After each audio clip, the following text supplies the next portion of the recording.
Let's get right into it. And we have the Zaporizhia nuclear power plant actually on heightened alert right now after there was a drone that exploded right next to it. The IAEA is putting out security concerns because the fighting is getting so close to the nuclear power plant, which is something that Russia just warned of yesterday and Ukraine warned of a couple days ago.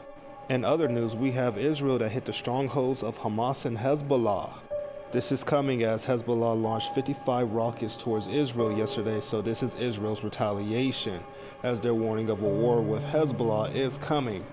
Some are putting out there that Hezbollah has already joined the fight in an undeclared war, but I guess we shall see.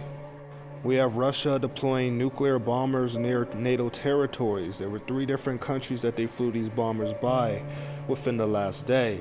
So NATO is on a heightened alert, and these were loaded with nuclear weapons, but they were not fired. I ain't gonna put that rhetoric out there, but it was a message towards NATO. We have China avowing strong measures against the Philippines over encroaching ships in the South China Sea. Not only that, I think China's still mad about the United States placing their missile systems really close to the Chinese mainland, which they deployed the Typhoon missiles, which are able to shoot up to 400 kilometers.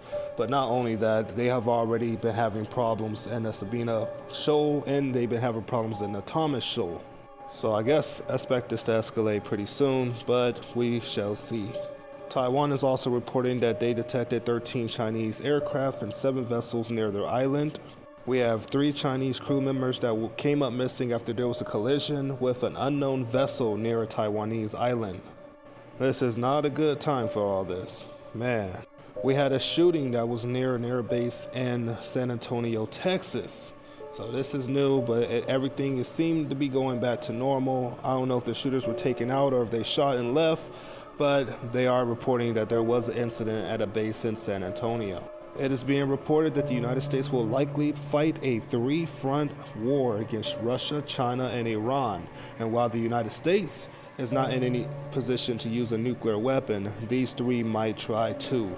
As it says, the United States will very likely find itself in a 3-front war with China, Russia, and Iran. I think we're in an age when nuclear deterrent is actually less effective because the West is very unlikely to use anything like a nuclear bomb, whereas our adversaries might.